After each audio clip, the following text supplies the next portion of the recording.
sob número 000-7660-29.2028-16-0000, que figura como impetrante vigilantes da gestão pública e impetrados o presidente da Assembleia Legislativa do Estado.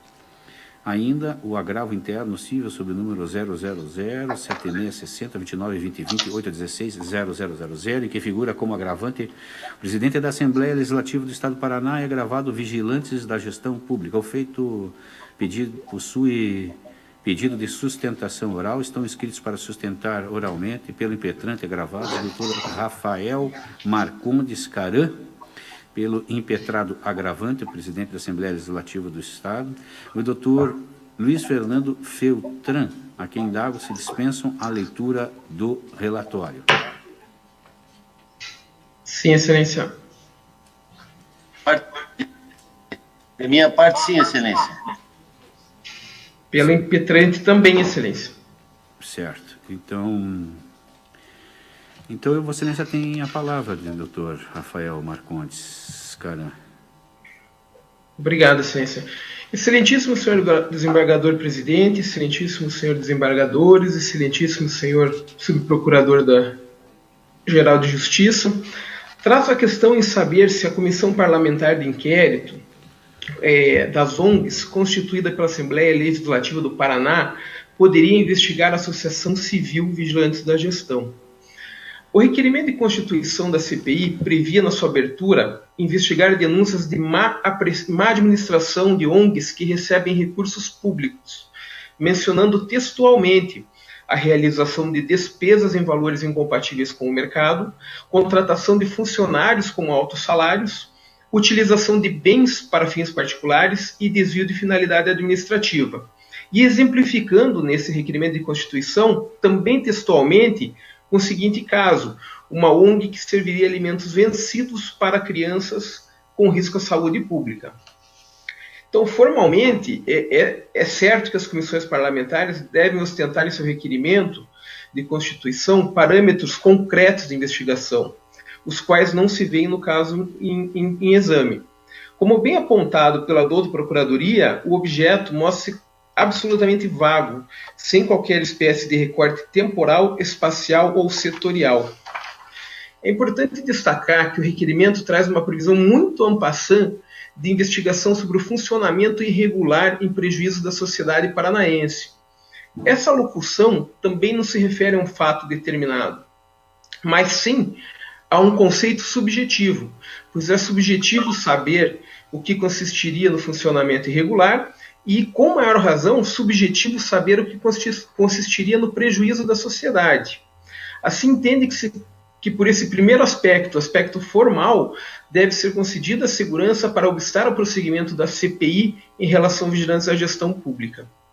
No aspecto material, o segundo aspecto, os vigilantes da gestão pública nunca receberam nenhum recurso público, de onde eles não estão abrangidos pelo escopo da CPI.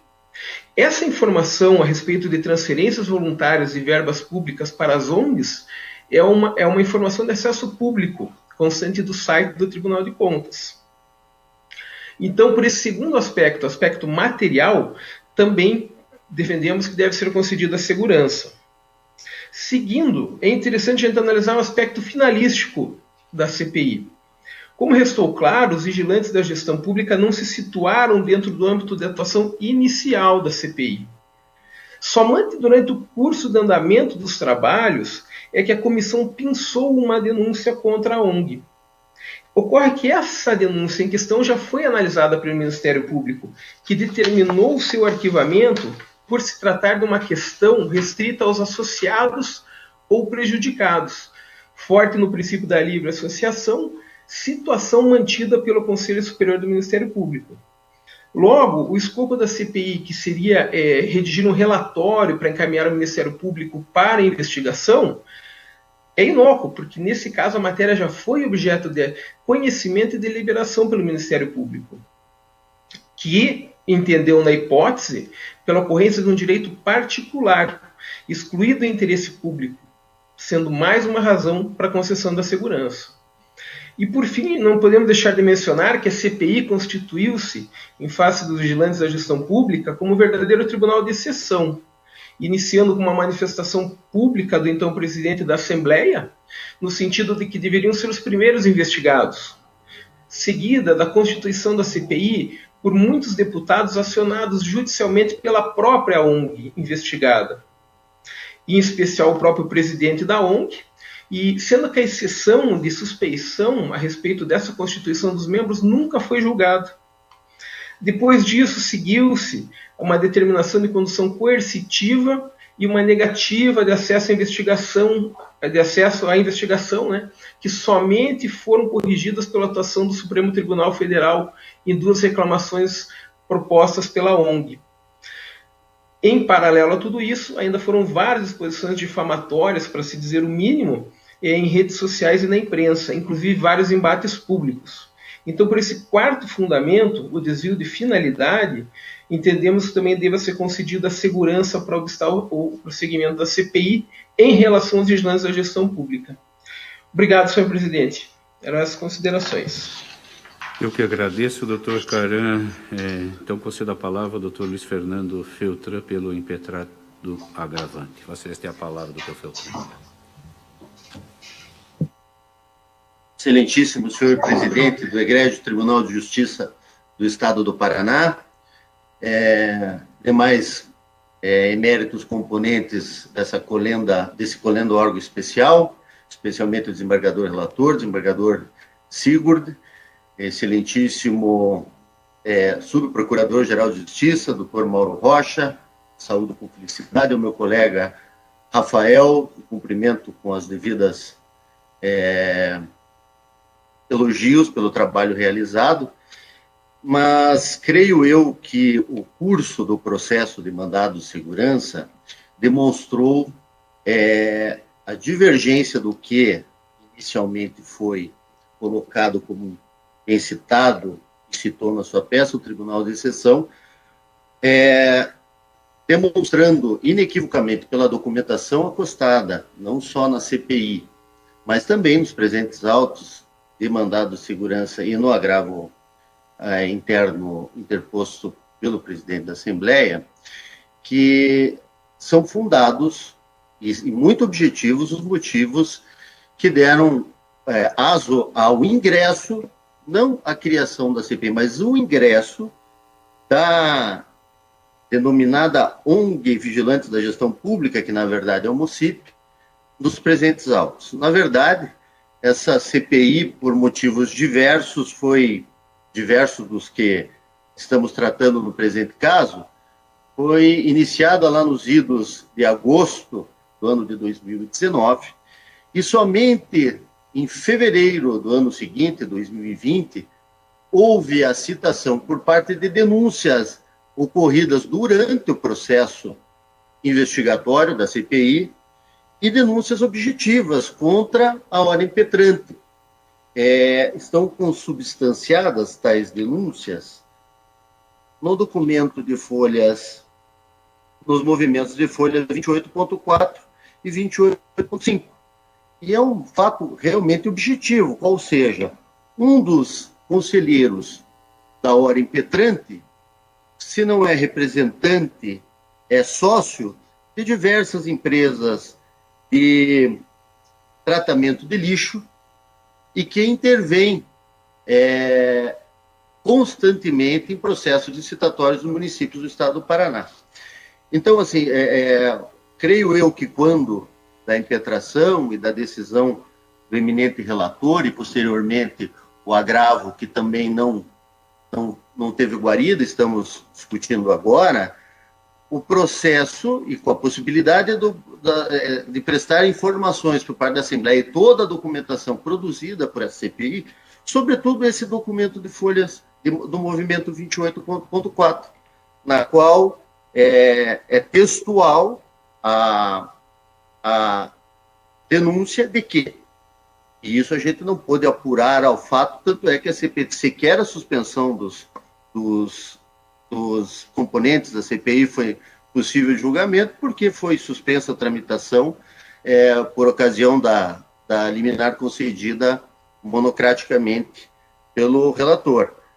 E confesso também que de toda sorte seriam suspensos os presentes trabalhos por conta da pandemia, todas as comissões da Assembleia, tirando aquelas permanentes necessárias ao processo legislativo, estão com seus trabalhos suspensos. Mas não é prejuízo nem para a impetrante, nem para a impetrada, de sorte que vejo só prejuízo à sociedade paranaense, que poderia, quem sabe, ter esclarecido e não condenado, como quer fazer crer o impetrante, esclarecido a participação desse conselheiro na atuação em vários processos licitatórios em nome da OCIP, mas pela denúncia que nos consta e pela documentação juntada aos autos, que também usou-se da OCIP para proveito próprio, que no mínimo seria curioso e está sim no escopo inicialmente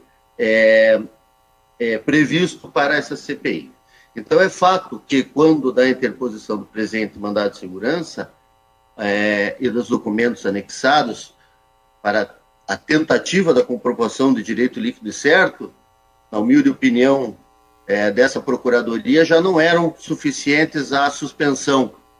Mas acatamos, sem problema algum, mesmo em sede após o agravo, mas da documentação finalmente esposada nos autos de mandado de segurança, das razões que foram subscritas pelo senhor presidente da Assembleia Legislativa e pelo presidente da Comissão Parlamentar de Inquérito, denota-se que as alegações de suspeição ou de excesso de prazo ou de má formação do processo de formação da comissão não estão presentes. Isso é textual, as provas estão nos autos, como deve ser em sede de mandado de segurança, bem como a inclusão posterior ao início da CPI, 4, 5 meses após, da inclusão no objeto desta CPI, da hora impetrante, um fundamento objetivo e concreto e documental da participação dessa OCIP interferindo em processos de licitação em prejuízo da sociedade paranaense. Humildemente é isso que tenho a expor e coloco-me à disposição de Vossas Excelências. Muito obrigado, presidente. Obrigado, eu que agradeço. Doutor Luiz Fernando Filtra.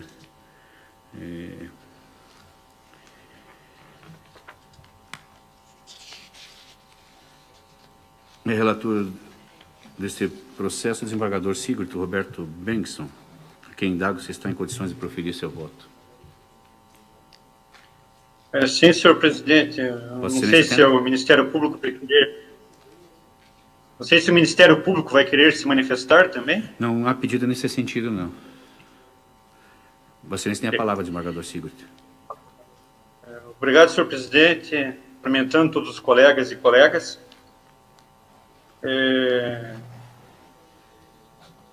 Como se vê pela sustentação oral, na verdade são 3 causas de pedir, mas na liminar que eu concedi, e assim também é manifestação do Ministério Público, só é analisada o aspecto formal, que é o de se saber se foi cumprido o requisito constitucional, tanto da Constituição Federal como da Constituição Estadual, que é a expressão fato determinado para instauração da CPI. Os demais fatos ficam prejudicados, caso se entenda, assim eu penso, e o Ministério Público também assim se manifestou, caso se entenda que não há esse requisito formal, que é justamente a existência do fato determinado. A liminar por mim proferida ficou claro que se resumia somente ao impetrante, e não em relação a outras ONGs.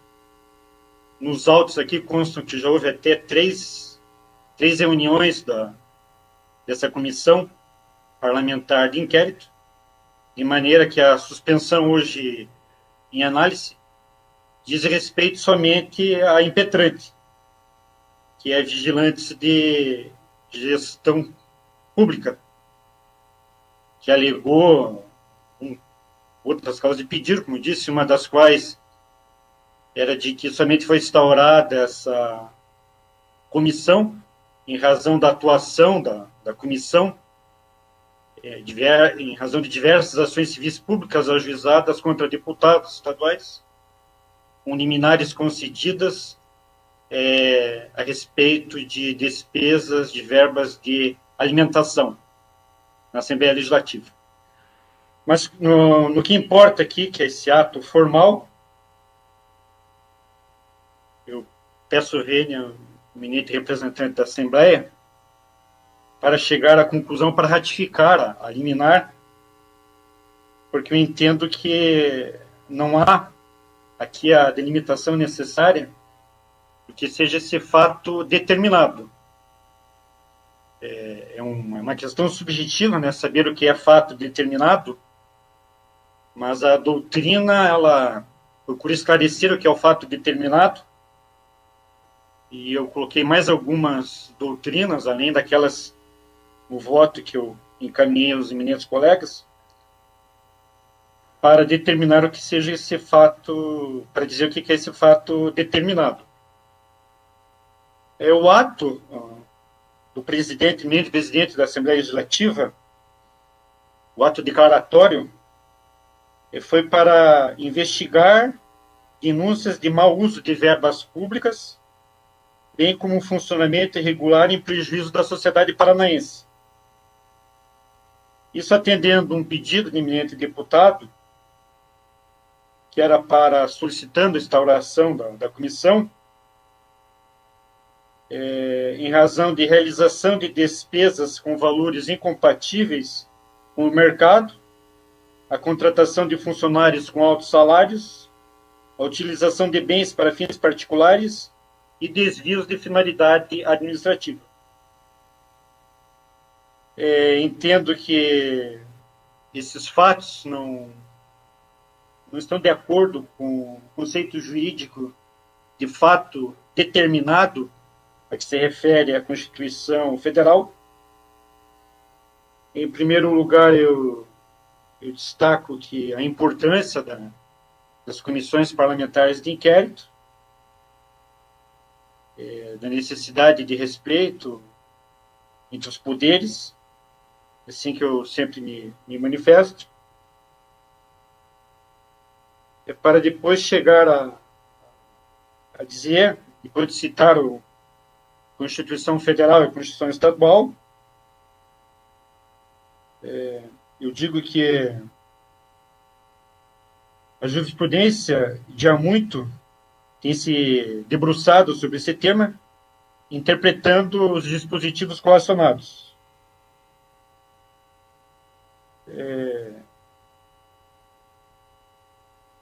Conforme estudos coordenados por Canutilho, Gilmar Mendes, Ingo, Salé, Ilênio, Streck, nos comentários à Constituição do Brasil, abre aspas, não se pode instalar comissão parlamentar de inquérito para averiguação de fatos genéricos, em contornos delimitados ou crises em abstrato. Tal objeto, ante a amplitude da atuação da CPI, pode referir-se, como já se acentuou, a questões de ordem pública, social, política e devem estar bem delineados e caracterizados no requerimento de instalação das CPIs. Devem ser determinados, objetivos, claros, precisos. A não caracterização adequada desses termos enseja, inclusive, possibilidade de questionamento. Digo que ensina Clever Vasconcelos, ao discorrer sobre a criação da CPI, abre aspas, o seu objetivo é tão somente apurar determinado fato ou fatos, não sendo admitida a sua investigação em fatos abstratos, para evitar a insegurança jurídica e o perigo às liberdades fundamentais. Sempre que uma lição de Clemerson Merlin Cleve era um parecer, que eu não vou aqui ler o parecer do eminente constitucionalista, mas com base nas lições dele, digo o seguinte, no caso em apreço, não consigo divisar essa indispensável precisão do objeto investigativo parlamentar, o preenchimento dos requisitos da locução fato determinado, em conformidade com as lições citadas, ou seja, fatos eminentemente específicos, em conformidade com as lições citadas, conteúdo concreto, suscetível de ser antecipadamente avaliado, fatos precisos, definidos, concretos, específicos e inequívocos, de maneira a poderem constituir objeto de investigação e prova, que não sejam termos vagos e indeterminados, que deve revelar ser realmente determinado, claro e indiscutível, a não deixar dúvidas sobre o objeto a ser investigado. O instrumento que deu ensejo à instauração da comissão não aponta com o mínimo de precisão qualquer acontecimento que pudesse justificá-la. Ao revés, de maneira genérica, expõe ser necessária a apuração de denúncias de mau uso de verbas públicas, bem como um funcionamento irregular, em prejuízo da sociedade paranaense. Afirma-se que teriam sido noticiadas situações irregulares na administração das ONGs.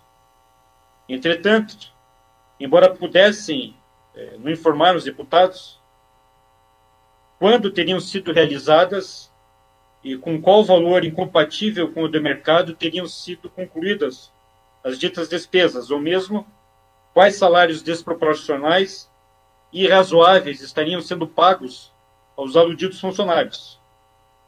Tildário Gonçalves Carvalho, outro doutrinador, quando pretende elucidar-nos em que consistiria essa certeza fática para a instauração de CPIs, foi preciso ao ensinar que se deve perquirir no plano da existência, se houve um fato ou se não houve, b, o plano da legalidade, por exemplo, se o fato compõe determinada figura penal, o ato ilícito civil ou administrativo, c, no plano da topografia, onde se deu o fato, d, no plano do tempo, quando se deu o fato, e no plano da quantitatividade, por exemplo, se houve redução do fato ou a quanto sobre o prejuízo.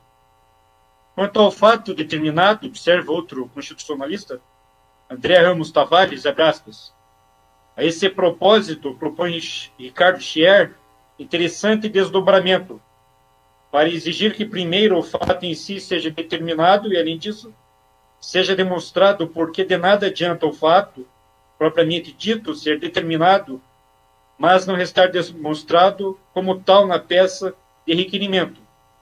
Há de exigir-se, como propõe o autor, a demonstração dos elementos temporais, subjetivos, territoriais, circunstanciais, etc., dos fatos a serem investigados, na medida de que forem conhecidos, e em virtude daqueles que sejam desconhecidos, é que se justifica e deve ser justificada a CPI. Na hipótese, nenhum desses questionamentos encontraram resposta. Não houve indicação de qualquer dado concreto que delimitasse ou demonstrasse indícios de ocorrência da prática de ilícito atribuídos à ONG, para que se viabilizasse a defesa daqueles que serão alvos da CPI. Embora digam as autoridades coautoras, quando das informações trazidas ao juízo, que existe denúncia de uma empresa acerca do suposto favorecimento de outras empresas em processos licitatórios nos municípios paranaenses, tal não consta do ato de constituição da comissão parlamentar. E conheço que a locução fato determinado comporta certa imprecisão e subjetivismo. Contudo, ainda assim, ela não admite tamanha discricionariedade do Poder Legislativo, que ao encetar determinado procedimento investigatório, deverá prefixar os contornos mínimos investigativos sob pena de incorrer em arbitrariedade.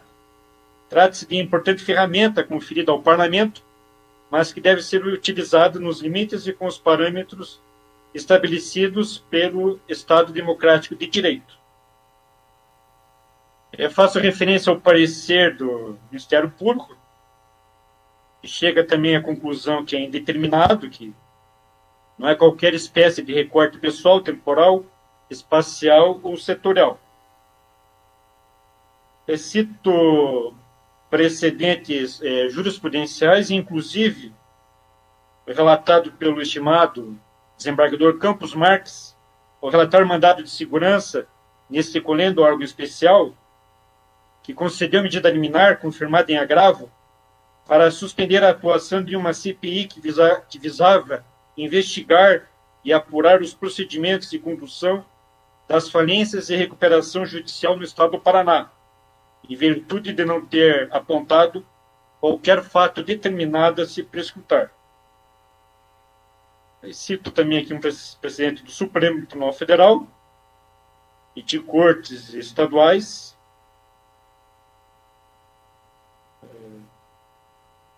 para chegar à conclusão que não há o preenchimento do requisito fato determinado. E voto, então, no sentido de acolher o mandado de segurança, votar pela segurança, a fim de anular o ato constitutivo, especificamente em relação à impetrante do mandado de segurança, e negar provimento ao agravo, sendo prejudicado, melhor, ficando prejudicado o agravo interno. Também merece destaque aqui que, como disse o Ministério Público, se corrigidos os defeitos do ato que determinou a instauração da CPI, ela pode ser renovada sem problema nenhum. Então, mais uma vez, agradecendo aí a sustentação oral dos advogados. Eu voto nesse sentido, senhor presidente, já me antecipo aqui para pedir autorização para me retirar da sessão, se for necessário mais algum esclarecimento de algum colega dos advogados. E também só para destacar aqui o secretário da sessão, que já averbou suspeição por motivo de foro íntimo, o desembargador Ramon, neste mandado de segurança. Assim como o voto, senhor presidente. Agradeço. Obrigado, desembargador Sigurd Roberto Bengtson. A suspeição já estava averbada. Anoto que Vossa Excelência votou no sentido de conceder a segurança, tendo em vista que a Comissão Parlamentar de Inquérito das ONGs, instalada no âmbito da Assembleia Legislativa do Paraná, deixou de limitar o seu objeto investigativo em afronta ao artigo 58, parágrafo 3º da Constituição Federal, a efeito de anulá-la ab início, desde o seu ato constitutivo, ato do presidente de 14 de 2019, restando prejudicado o julgamento do agravo interno. Esse é o voto de Vossa Excelência que está em discussão. Faço a colheita de votos, então. Como vota a desembargadora Ana Lúcia Lourenço. Obrigado, senhor presidente.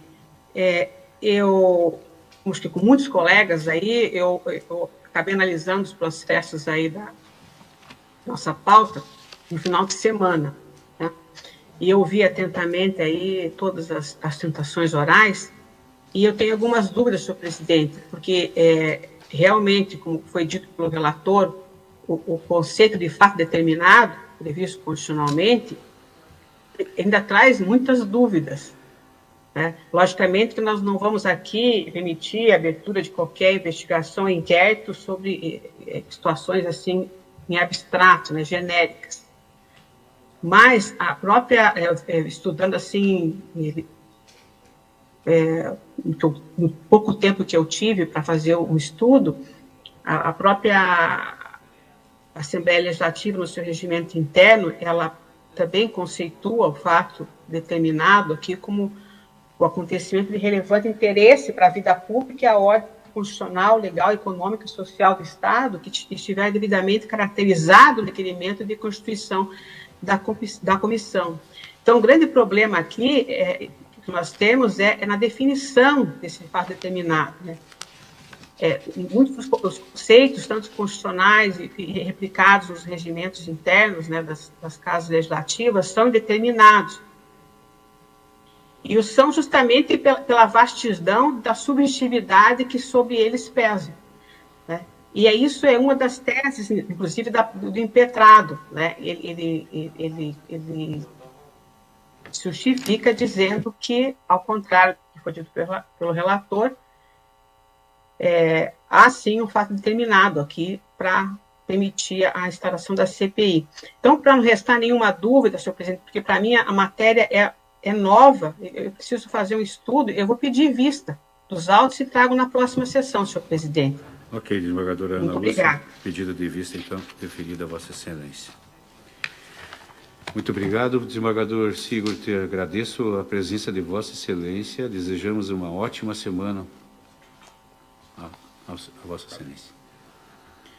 Chamo o julgamento feito o número... Também saúdo também os advogados que se encontram, doutor Filtran, doutor Caron, agradecendo a presença de Vossas Excelências. Do mesmo modo, desejamos Agradeço, uma ótima presidente, semana. e uma ótima sessão a todos, excelências. Obrigado.